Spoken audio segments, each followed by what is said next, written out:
You're done. You're done. You know when someone's like at the point and they're still missing it? So many of the comments that are like this. Y'all are like almost there.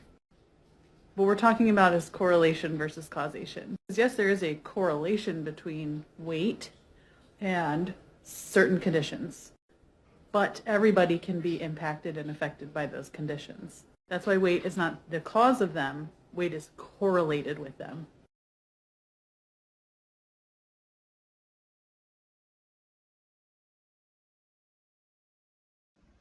Yo-yo and hello, my name is Lydia, and on today's episode of my 25-pound yo-yo, we will be talking about correlation, causality, influences, and risk.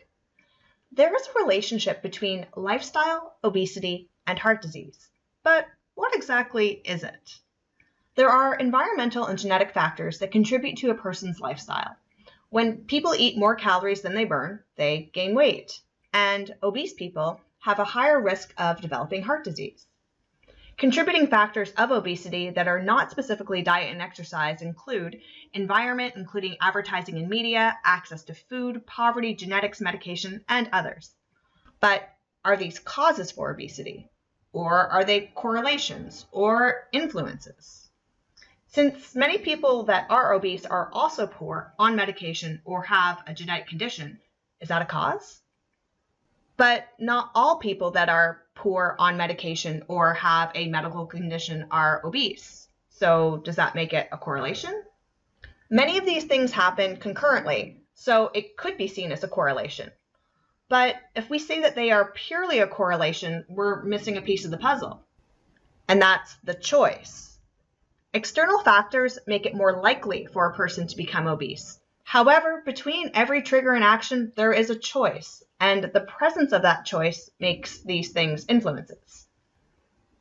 When I say that there is a choice, it is not to minimize how difficult the action is to do.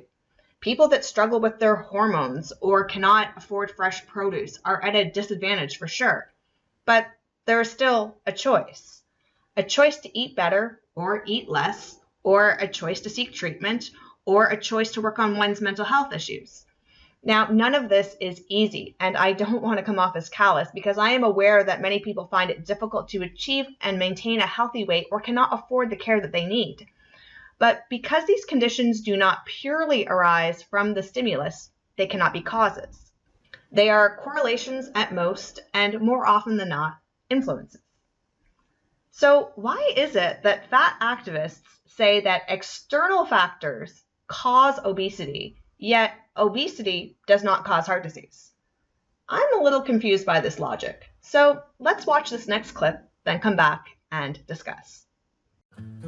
Causality, correlation, influence, and risk. Causality is the relationship between cause and effect. Correlation is the mutual relationship or connection between two or more things. Influence is the capacity to have an effect on the character, development, or behavior of someone or something, or the effect itself. Risk is the possibility of loss or injury. A woman wearing a green shirt is trying to get to a store across the street before it closes. She walks through traffic while texting on her phone, gets hit by a car, suffers internal injuries, and dies. But what contributed to her death? The actual cause of death was her internal organs being damaged and severe blood loss. But what caused that? If the car didn't hit her, her organs would be fine. But many other people have been hit by cars and still survive. So some might say that this is an indirect cause. Walking while texting took her attention away from the traffic. But was it the cause? Walking and texting occurred at the same time as the car hitting her. And people that walk and text are more likely to get into an accident than those that don't walk and text.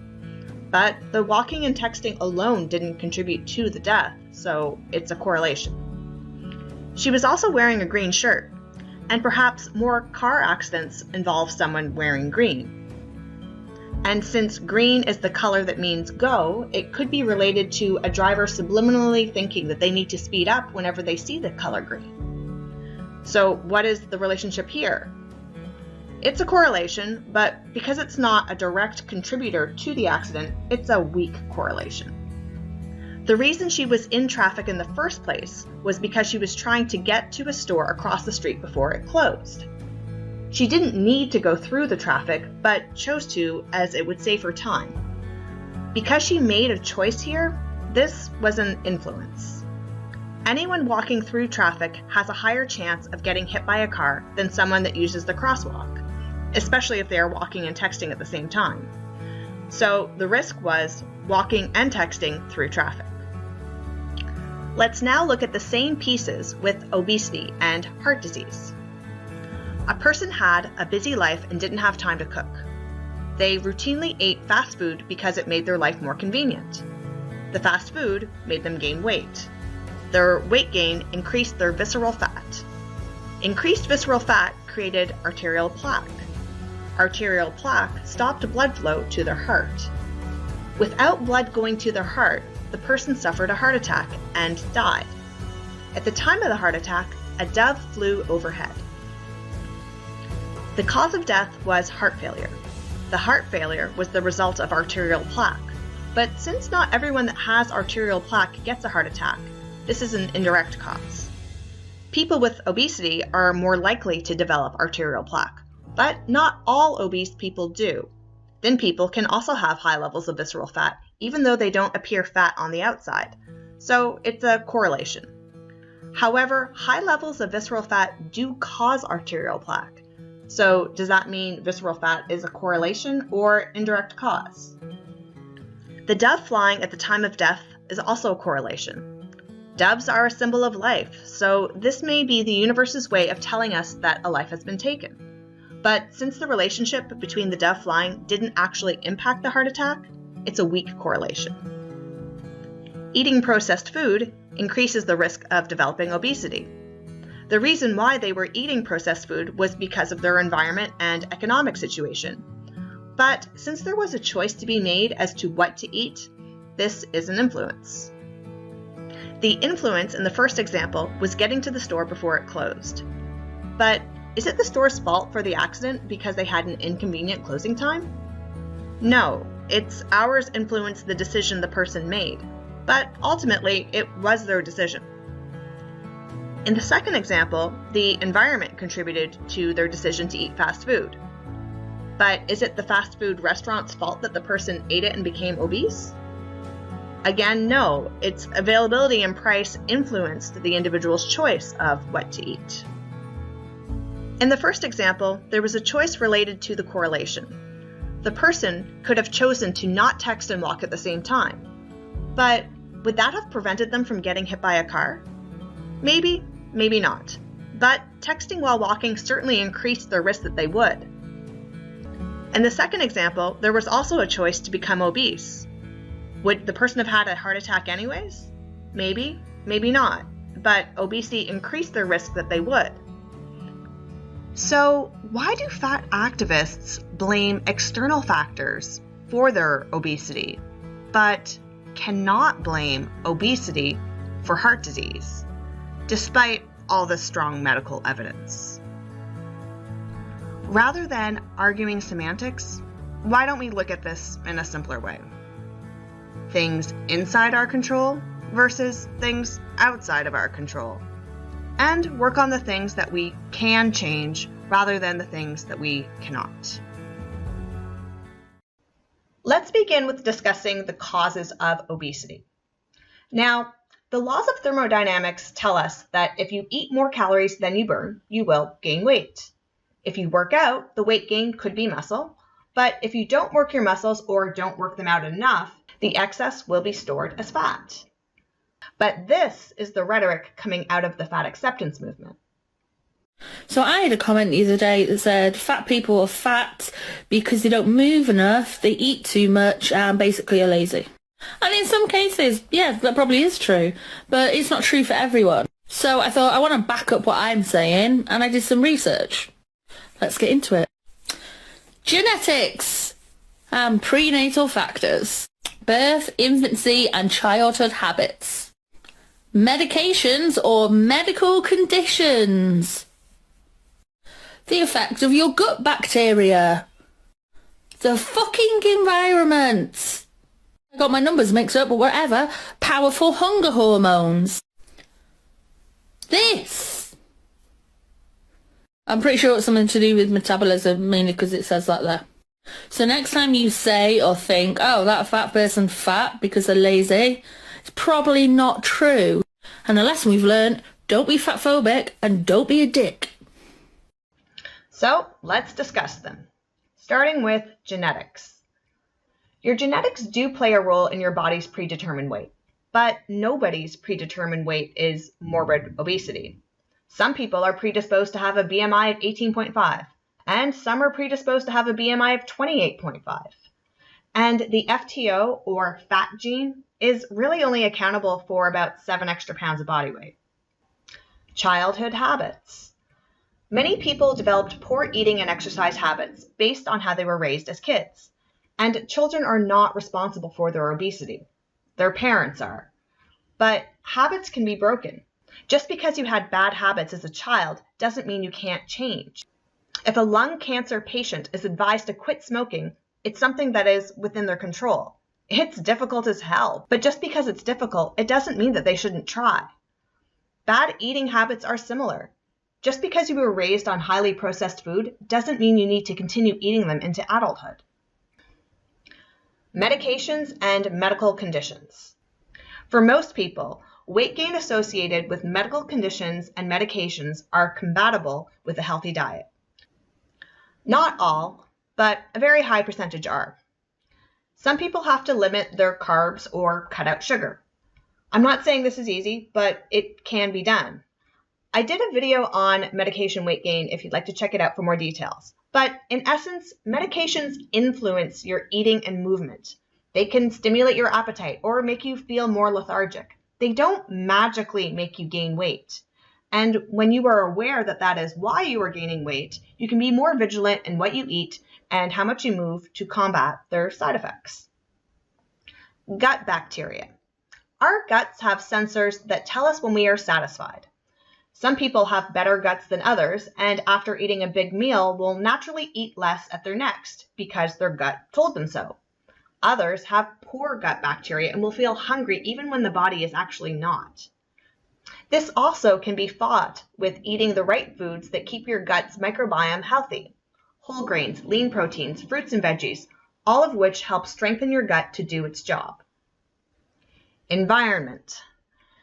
The environment includes advertising, media, availability, and the price of cheap, poor quality, yet highly palatable food influences our food choices. But it is still a choice. Our environment triggers our brains to overconsume.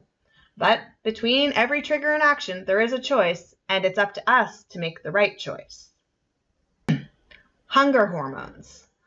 Ghrelin is the hunger hormone that tells you to eat. Some people have higher levels of this hormone and thus want to eat more than they need. This can be fought by eating a balanced diet with more nutrient-dense food. Highly processed foods can send signals to the brain that you are still hungry even when your body doesn't actually need more. On the other side, we have leptin resistance. Leptin is the hormone that tells you that you are full and to stop eating. This is also compatible with a healthy diet, especially when loaded with lots of low-calorie dense foods. This will let you feel full without needing to consume too many extra calories. All of these so-called causes of obesity are not causes at all. They are influences. They all influence our choices of what to eat and how much to eat. And they also influence how much we want to move or in many cases not move. I'm not trying to minimize how difficult some of these choices are. If you struggle with your hormones telling you are hungry or a medication and making you feel tired, it's very difficult to fight. But it really does come down to eating a surplus of calories causing obesity. Now for the second half of the equation. There is a lot of content floating around about obesity being a correlation, not a cause of heart disease. I'm not going to debate this. It's either an indirect cause or a correlation. But if it is a correlation, it's a strong correlation and something we have control over. So let's start this part of the debate by hearing from a popular fat activist. One of the most common questions I get is, how can you say there's no relationship between weight and health? And first of all, virtually nobody is saying that. What I and many other fat activists are saying, and in fact we're begging people to understand this, is that as it stands in the current research, the relationship between weight and health is correlational, not causal. So some research methods 101. When two things are correlated, it means that they're happening at the same time. It does not mean that one thing is causing the other thing. For example, there's a very strong correlation between male pattern baldness and heart attacks, which is true. Now, based on that information, should we ascertain that baldness causes heart attacks? Should we try to get bald men to grow hair in an effort to reduce their likelihood of having a heart attack and then blame them when they can't do it? No, because what's actually happening is that a third factor seems to be at play which contributes to both baldness and heart attacks. What I'm suggesting is that we look much more closely at the third factors at play when it comes to weight and health. For example, fat people frequently have our blood pressure taken with blood pressure cuffs that are too small. The problem with that is that when you use a cuff that's too small, it will always result in a false high reading. And this happens all the time. So these are the kinds of things I think about when someone says that fat people have higher rates of hypertension. I think, of course we do. We are constantly getting false high readings. And more broadly, there are a number of very influential third factors that contribute to the overall trend of health problems for fat people, such as weight stigma, also known as the stress of discrimination, something that fat people experience a lot. Another is weight cycling. Virtually all fat people have tried to lose weight at some point in our lives, but pursuing weight loss is a virtual guarantee that someone will experience weight cycling, which is extremely hard on the body. And finally, we have inaccessible, inequitable, and biased healthcare. Fat people experience all of these things, and all of them contribute to illness. But despite all of these third factors, discrimination, stress, weight cycling, limited healthcare, biased healthcare, incompetent healthcare, and a lack of proper medical equipment, the cultural conversation around weight and health refuses to evolve. People, especially thin people, tend to be very committed to upholding fat phobia. People are just more comfortable believing that fat people do bad things and that leads to bad health, and thin people do good things and that leads to good health, despite the fact that we know that's very misleading, very stigmatizing, and often untrue. Turns out the pushback that I get on this topic, it's not really about health. It's fat phobia all along, guys. Let's begin by discussing the relationships of obesity to heart disease and baldness to heart disease. In this comparison, Hannah says that there is a correlation between obesity and heart disease, as well as a correlation between baldness and heart disease, which is true. But the difference is that we know how to not become obese, and we don't know how to not lose hair. There is a choice involved in becoming obese, whereas there is no choice being made to not grow hair, and no, shaving your head does not count. If we were to find out that eating carrots could allow men to keep their hair, don't you think more men would be eating carrots? The strength of the correlation also matters here. Obesity has a higher risk of developing visceral fat, which can create arterial plaque, which causes heart disease. No, not everybody that has obesity or has some arterial plaque gets heart disease, but there is a strong correlation between them. Baldness also has a correlation, but it is much weaker. Baldness increases the likelihood of a heart attack by 50%, whereas obesity increases the likelihood of a heart attack by 250%. And that's not accounting for the fact that some of the bald people may also be obese. And the other most important thing that is missed here is that there is a link between obesity and hair loss. So rather than saying that baldness and obesity are both correlated to heart disease, it is far more likely that obesity is correlated to or an indirect cause of both hair loss and heart disease. We know that anyone can get a heart attack. Fat people, thin people, people with genetic conditions, people without genetic conditions, all sorts of people. Researchers are always looking for causes for illness. But what would it mean if we found this third factor? Let's say that there was a hormone that contributed to the risk of heart attacks. Now, what is the likelihood that everyone that has too much of this hormone got a heart attack? Would it be 100% and therefore a direct cause? Or would it more likely just be another correlation? We can keep researching and finding more and more correlations, and I'm not saying that we shouldn't. But what is the resistance in doing something about the correlations that we can control? And what if the way to regulate the heart attack hormone involved weight loss? Would we throw that information away and keep looking for something else that we actually would want to do? This past year, I lost a family member due to an illness, and their condition is genetic, so I'm predisposed to developing the same condition. But I can control my diet, which is also a correlation. So, am I eating whatever I want and blaming my genetics? No, I'm controlling the parts of me that I can. Whether genetics gets me in the long run, who knows? But while I don't know, I'm going to do whatever I can to stay healthy. Discrimination, stress, weight cycling, and poor healthcare lead to illness. I will agree that all of these things do contribute to poor health. They are all valid correlations. But so is obesity. The presence of these other factors do not negate the ill effects of too much fat. If someone has a heart attack who is obese and also stressed, it does not mean that the stress alone killed them.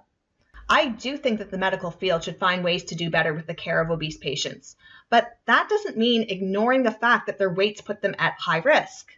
If a heroin addict experiences high stress with violent withdrawal symptoms while attempting to get clean, does that mean that they should stop trying? Or does it mean that there might be a better approach that shows more care for the person as a whole? I agree that improvements are needed and agree that people of all sizes should have appropriate care, but not in the way that Hannah is suggesting. More compassionate healthcare with emphasis on mental health is needed to help people get to healthy weights rather than ignoring their weights altogether. And while we are waiting for improved healthcare, there are many things we can do for ourselves to better our health. When I talk to my therapist about stress, she doesn't ask to speak to my coworker, friend, or family member because I'm stressed and blame them for the way that I feel, even if they are the direct cause of my stress. Instead, she talks to me about how I can manage my stress better and what I can do for myself. So, in summary, there is a relationship between the overconsumption of calories to obesity and between obesity and heart disease, but the exact relationship is open to debate. I will end today's video with one more definition, and that is hypocrisy. Hypocrisy is the practice of professing beliefs, feelings, or virtues that one does not hold or possess. So, saying that external factors cause obesity, but obesity doesn't cause heart disease, is hypocritical to one's own definition of causality versus correlation. But alas, this is my 25-pound yo-yo, and not society causes obesity, but obesity doesn't cause heart disease. So until next time, yo-yo, and let's go.